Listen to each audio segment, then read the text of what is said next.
Dalam modern economy theory, sangat berbeda penggunaannya dengan pemahaman ekonomi yang saat ini difahami dan dijalankan dalam perekonomian kenegaraan yang banyak berlaku di beberapa negara. Misalnya, sebuah negara yang miskin sumber daya alamnya, seperti negara Swiss, maka mereka memerlukan deposit metal berharga sebagai cadangan devisa mereka. Dan apa saja itu cadangan devisanya? Apa aja country reserve-nya? Yaitu dolar, surat berharga, juga logam mulia seperti emas. Surat berharga, logam mulia, dan cadangan devisa atau foreign exchange reserve-nya itu adalah kunci kekuatan ekonomi sebuah negara. Kalau di negara kaya deposit SDA-nya atau sumber daya alamnya seperti Rusia, Amerika, maka berbeda cara pengelolaan ekonominya. Mereka, negara-negara yang memiliki SDA tadi, sumber daya alam, bisa jadi money creator berbasis aset mereka, berbasis cadangan minyak bumi mereka, cadangan gas mereka, semua bisa diterbitkan surat berharga dalam tanda petik. Sama seperti kita, Indonesia. Kita kalau Kementerian ESDM-nya kreatif, ya buatlah reserve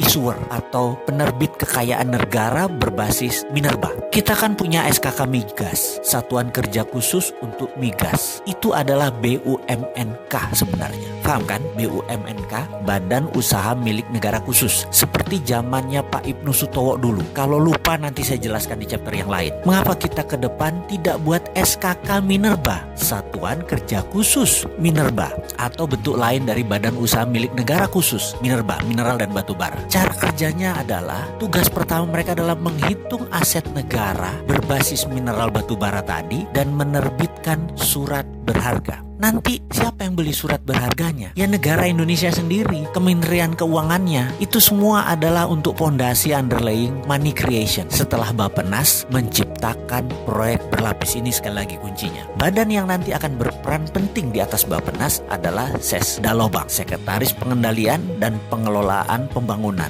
langsung di bawah Presiden, semacam inspektur jenderalnya Presiden zaman Repelita dulu. Tujuannya apa itu semua? Sekali lagi, kita kan ingin bebas dari berhutang ala didikan IMF, betul kan? Maka ubah cara berpikir ekonominya, pakai modern economy theory, yaitu negara yang mempunyai sumber daya alam berbeda cara bekerjanya dengan mereka yang tidak punya sumber daya alam. Kita kok sekarang mikirnya bertindaknya seperti negara miskin, cari hutangan. Itu kuno. Kita kufur nikmat kalau kayak begitu. Sumber daya alam yang kita pakai dan bukan dieksploitisir ya, bukan digali, dijual, diproduksi, bukan. Asetnya itu didiamkan. Gunakan nanti buat anak cucu kita. Sekarang hanya dipakai untuk underlying money creator. Manfaatkan derivatnya, yaitu penggunaan uangnya menjaminkan deposit SDA tadi. Kalau sekarang kita mau punya devisa cepat selain SDA, yaitu dolar misalnya, undang semua negara di dunia ini yang tidak punya sumber daya alam yang besar seperti India, Cina, negara-negara Melanesia. Ada lebih kali 100 negara di dunia ini yang tidak punya sumber daya alam seperti Indonesia. Kita terbitkan surat berharga berbasis mineral Indonesia tadi.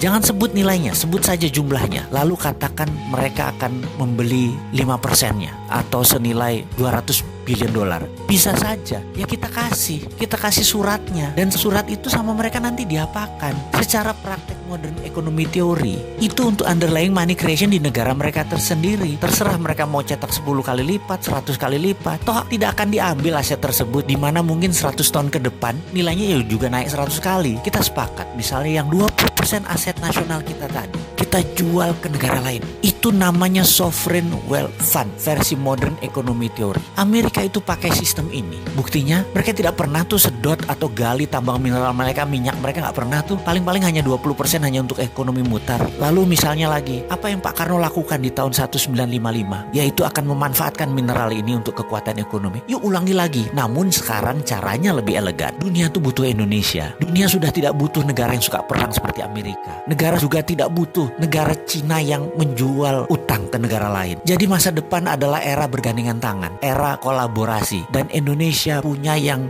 dibutuhkan untuk bergandengan tangan. Indonesia punya mineral berharga.